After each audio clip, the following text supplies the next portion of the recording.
my experience with Bernardo was so. I think he's. My experience with him was just the way that he would look. He would when he would come in the morning, he would just look around, take it in.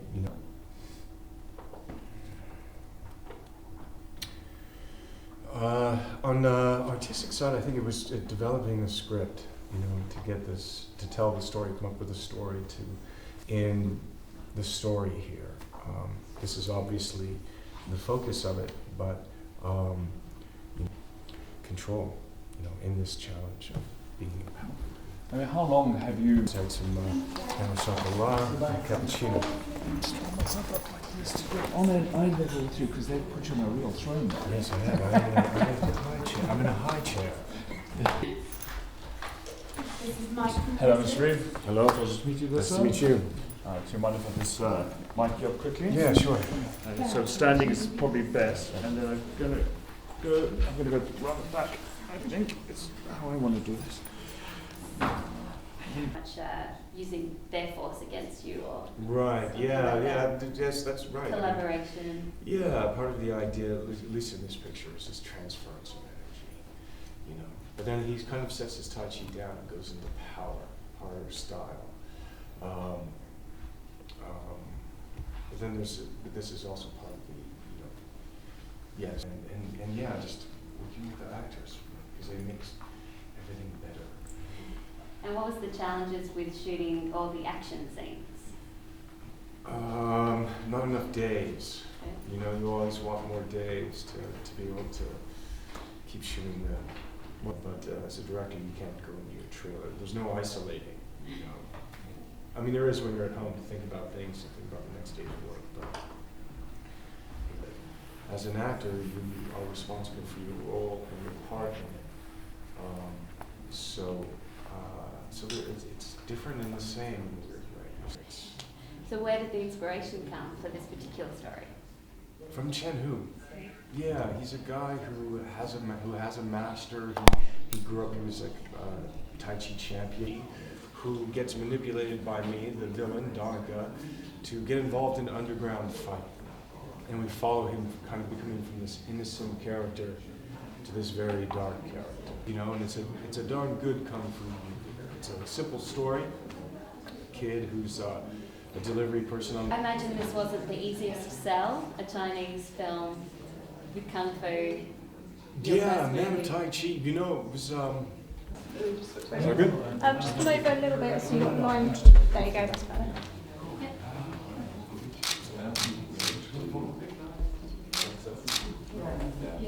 Just back here.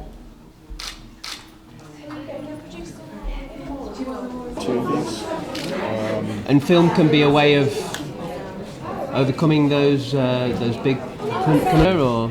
I'd gone a few times to visit Chen Hu and to work on scouting the film. What do you think of the future? Himself.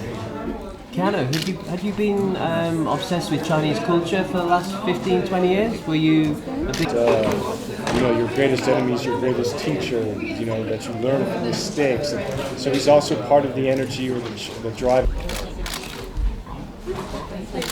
What's the funnest role you can choose for you? It was a way to have fun during the movie. Thank you very much. Thank you.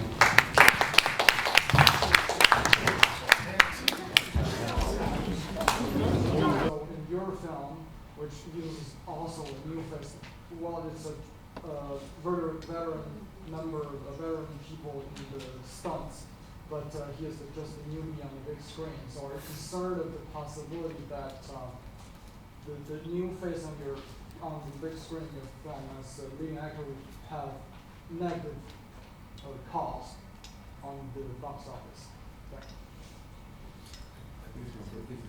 Yeah, no, I mean, I don't know, sometimes we judge, it's the only thing we can do sometimes, because we can't really control the future, is we use the past to conceptualize the future. So I understand your question. I don't know the circumstances of that particular film. For me, I'm hoping that it's exciting. And I hope that when people see Chen Hu in the movie, they'll be like, you know, Jai-O, you know, because he's so wonderful in it. And so, you know, yes, man, if you look to the past, but, you know, this is something else. This is something different. And I'm hoping that, you know, the excitement of, you know, this fresh face could maybe be a way that we talk about differently in the past, you know. You know, that one film didn't do so, but this one was, but, you know, it was more successful. You know, I think Chen Hu's amazing in the film, and you know, that's all we can do. That's all we can do. I actually have a question. How did you meet Chen Hu? And I know he was like an inspiration on making this film. So how did that kind of like develop? And Yeah, I met Chen Hu in Los Angeles in 1997, 98. He was part of Yuan Wu Ping, the action director's action team. And when we would go to train for the 8 hours a day, Chen Hu was there helping, you know, teaching me wire, helping me with the kicks, helping me with the punches, stretching, and we would sit, you know, for 2 hours and stretch and hang out, and we just started to tell each other stories. I heard about his life, I heard about his master. You know, he would tell me these extraordinary stories about his master, like his master would sit outside with birdseed, and the bird would land in his hand. But when the bird would try to fly away, he would take his chi, and the bird couldn't fly away. And I'd be like, no way! And he would say, yes. And I was just like, okay, well, tell me another master story. And so through that, we kind of found that we had shared a sense of humor, a sense of the perspective of life, and we bonded through the effort of the motion picture, you know, that happened to a lot of people on The Matrix. You know, it was so extraordinary.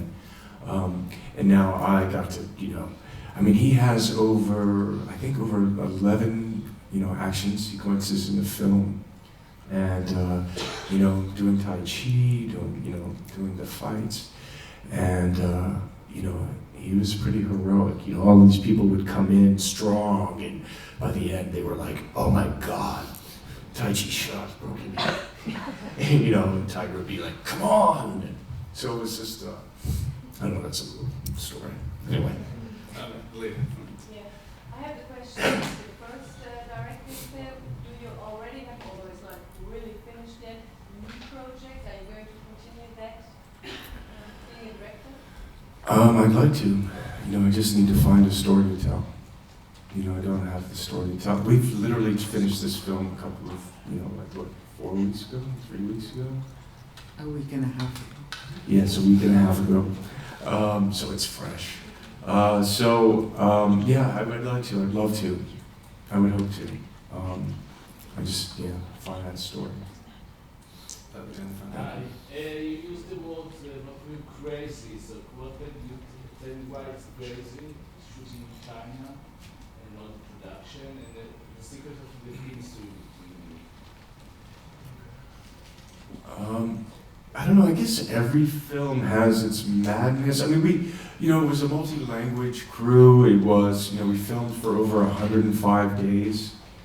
We were filming in Beijing, we were filming in Hong Kong, we were on the streets. We worked with a wonderful production designer, Yue Tanida. So we had sets we were building. So it was, I guess, everyday movie challenges, but everyday movie challenges are kind of crazy. There's you're trying to have a plan and act out organizational, and life is not always like that, but sometimes it is. So, I guess the hurricane in Hong Kong counts as a little crazy. Yeah, we got locked in the stage because we couldn't get out because there was a typhoon. So that kind of stuff. But I think craziness also refers to the fact that the multicultural aspect of our crew. Our crew was... This is good crazy, by the way. That was... I want to say it's very good crazy, but there was a lot of cultures to the Hong Kongese are a little different than the mainland China, and everybody really got along. We became a family basically, but we had like Japanese people and in the art department. And so it was a multicultural, multi-language crew that all had the same goal. So that was the craziness of it all. Yeah. We trust each other. Yeah, which chemistry? You know, I think ultimately the film, the story, you know, and you know, and I think there was also something, especially we started in Beijing, they hadn't done it before. You know, there's a certain kind of aspect to this that was a new adventure, a new thing. And I mean, there had been made films and there had been international films, et cetera, but there was something else going on here. And so there was that, you know, it kind of built this momentum. And as we started to be able to organize and move, you know, going from hundreds of extras or from shooting on the street, just kind of pirating stuff and, you know, just grabbing shots. There was you know, you get this thing sometimes in film that just coalesces together and it's just, let's do it, you know. We have one last question. The guy with glasses. I'd like to see more, what is the total budget of the film? And if you could specify a little bit, how was what part of the film was shot in Beijing, what part in Hong Kong? If you had any kind of post-production made in the US, what was made in the US? And if you had to deal in any way with the Chinese authorities, you had to make some agreements, some settlements. Thank you. The film was shot mostly in Beijing, and in Hong Kong we did the about a month of shooting and a little bit in some preparation, but mostly in Beijing. We on location and we built sets and in both places.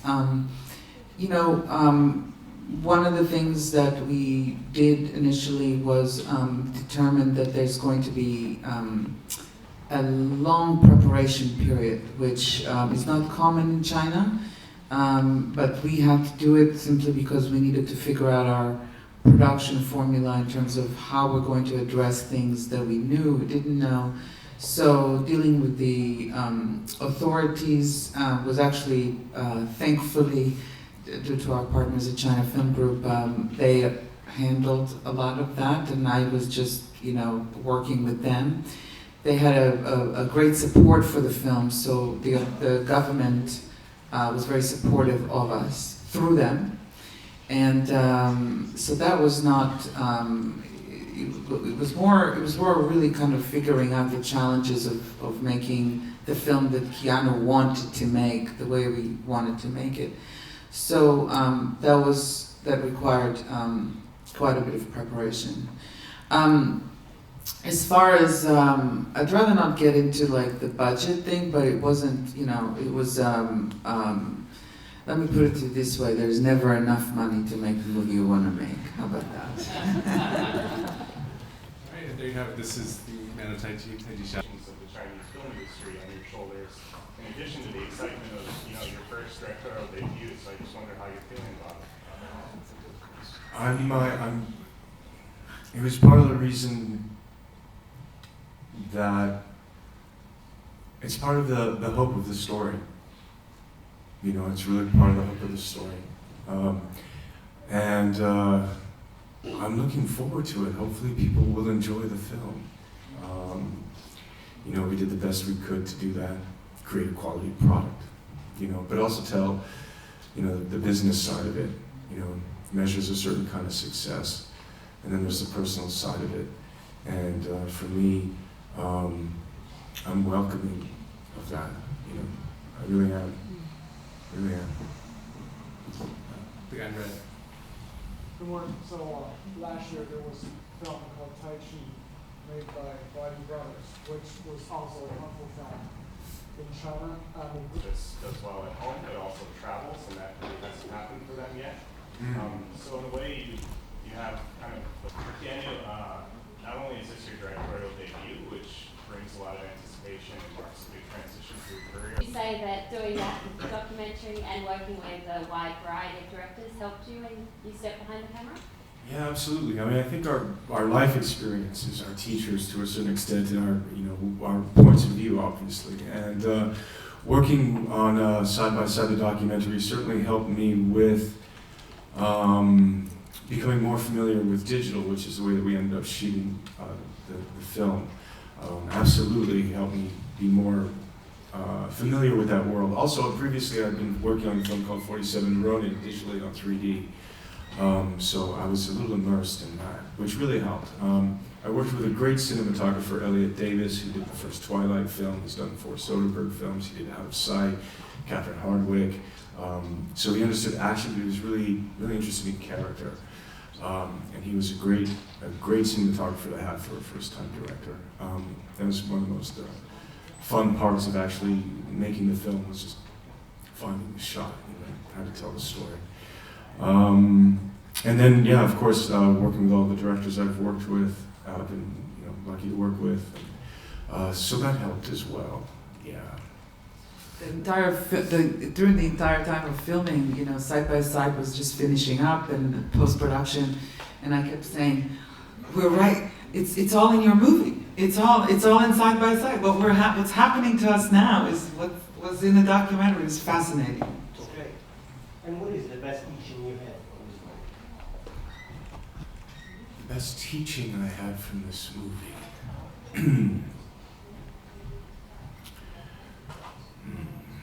I don't know. It was such a gift as a person and an artist, in the sense to, as an actor, you are part of telling a story. As a director, you're responsible for it, and but you can't do it by yourself. So the act of the collaboration in every aspect of the filmmaking was the gift. Everywhere. It was great to work with the actors. It was great to work on the sound. It was great to work with Limor. It was great to work with our partners. You're responsible for it, and with that responsibility is so many gifts and opportunities. So,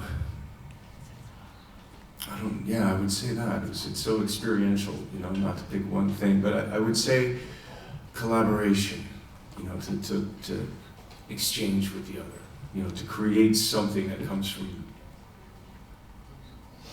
otherness, separateness, to bring together. And this gentleman in the front. How did you fall in love with martial arts in the first place? Like in Matrix, and is it harder to be in front of the camera all the time while doing it? Very different. I don't know, I guess falling in love, I don't know, Kung Fu movies are fun, they're beautiful. I remember I was a typical kind of kid, I saw the Bruce Lee films. I remember seeing a film called 5 Fingers of Death, in Times Square in New York when I was a little kid, and it was just something exotic, wonderful, empowering. There was something of overcoming, and and then in terms of, for me doing with the Matrix was really my introduction to the Kung Fu side of it. I'd done some action films before that, but it's like play. It's play. It's like playing. There's something kind of childlike about it, childhood-like about it. They're fake fights. That's fun. But they can hurt. And so in terms of acting in them, and I have a pretty good fight in this film. It was great to do that. Really enjoy it. Working with Wu Ping again. And one of the things in terms of the style of the action, my hope and ambition was just to use the fighting sequences to tell a story. I really thought of them as acting scenes. The way that we can see Tiger's character change, to be with him, to experience what he goes through with him, was the hope, one of the hopes of the action in it. Oh, second round. Yes, you. What is novative in the shooting techniques in your film? What is what? What is novative? What is special? Oh, I would say I worked with a great editor, Derek Hui. Let's see. You know, I think part of it was just the ambition of being able to tell the story, you know, dramatic story. So there's different kinds of editing processes going on. The way that we stay with the character, perspectives. I think we used Steadicam, perhaps not in an innovative way, but certainly I think it's an exceptional way. And I think probably the different kinds of styles that are in the film, and the kind of subtle differences in perspectives, shooting techniques, and editing styles, and the drama of them. Second row. Can you describe what the movie personally for you means?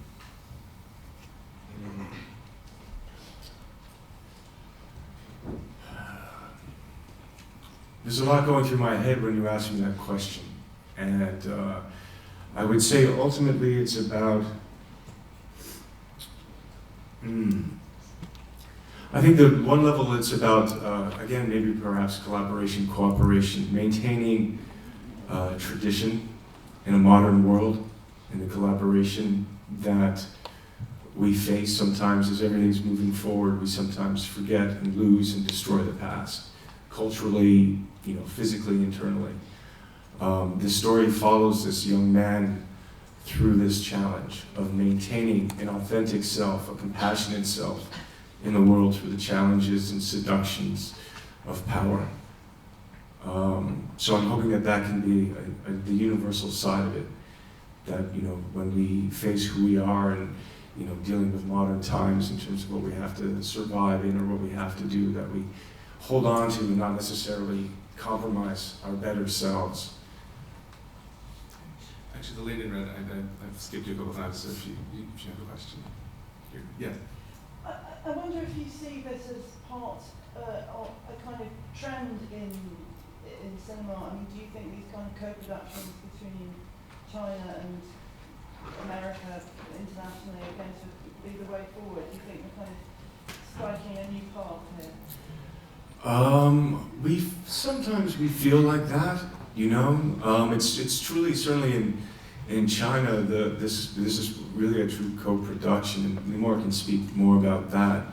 But I think co-production in general, cinema worldwide, is, I would say, over the course of the past 10 years, it's always been there, but I think definitely co-productions through different cultures and show businesses, not only in China. Certainly China is probably one of the newer ones, and a bit bullish, which is great. But I think storytelling and co-production, creation of opportunity for storytelling is on the rise. You know, and I think it's part of the reason why we're here today, is that there's no other, you know, this is a unique film festival in the world, and that represents really international cinema. And so for us to be here, to have the opportunity for what we feel is something, you know, groundbreaking and kind of leading the path, but also it's a path that was known, is cool. More would just add. I think that what we found from the experience of shooting the film, just even with the people that are working on it, there's a great hunger for stories that cross cultures and traditions, and that are universal. So you know, Keanu's shooting style of the film and how he addressed the kung fu was different, but at the same time familiar. And it was both Chinese and international, and so I think the future, and I'm hoping that will be the case, that the future will have stories that actually can be shown in all kinds of cultures and all kinds of surroundings that are universal everywhere. And this one was in particular, I'm hoping, pioneering for the future filmmakers to go in that route, because cinema has become one world, really. I mean, everything we see here, everything we see in America comes out like right on almost at the same time in China, for example. So I think it's an important milestone, I believe. You? Yeah, sorry. Okay. Yeah, about, I'd say about 4 or 5 years ago, and maybe it's just getting older, I don't know, but I started to think about directing. And my eye changed, and I always, my dictum was I would only direct if I had a story to tell. And developing the script over this course of time, it started to get into my heart, it started becoming my eyes. I started to, being so integral to the development of the story. I eventually it became the story I felt I could tell, and wanted to tell, and didn't want anybody else to tell. So that's how that happened. But it was scary, and really, to be fair, Limor really was a part of that process of just, are we doing it, or are we not doing it? And I was like, but it's crazy. It's like, Man of Tai Chi. But she's like, you want it? And I was like, yes, let's do this. And it was a great experience. And I have to say that that mental preparation or that thought was very obvious in the process of making the film. I mean, there were some pretty, as Keanu would call them, salty veterans on our crew. People that have been around, both Chinese and some folks from Australia and Hong Kong that have done kung fu movies. Even Master Wu Ping himself were quite amazed by how our fearless leader there led the whole, the production, the crew, the difficulties, all of it, and the languages and everything. So it was clear that he was immersed in what he wanted to tell, that's for sure. I'm actually, Alicia. I've been through the directorial day with quite some years. I mean, I imagine it's quite a process. Answer to. Well, I can only speak from this experience. I think there's a great hunger for stories that are entertaining, like a great ride, and then at the same time have as Mr. Zhang Jiang said in his statement, story, and I actually followed Keanu's mantra about this whole thing was always like, we have to have, Kung Fu is great, but we have to have a good story. And at the end of the day, I'm hoping, I think we achieved it greatly. And I think this is the key. The audiences all over the world, really, that's what they want. They want to go in and have a good time, have a good cry, have a good laugh, have a good everything. So the way I see it is very fundamental, I think, which is content is key. And this movie in particular is extremely pioneering in that way. It's very unique. And that was the fun part about it all. And I hope a lot of filmmakers and producers pursue that road to kind of, we kept saying, it's like, it's crazy what we're doing, it's crazy, but it was good crazy, I'm going to open this out to the audience, so if anybody has questions, can you please? Did that kind of prove to be a bit of an obstacle of sorts, and then how did you kind of overcome it? And also shooting in a foreign country, Beijing and stuff like that, what was that like for you? First of all, I had an amazing experience shooting in Beijing and Hong Kong. Really great crew, great support.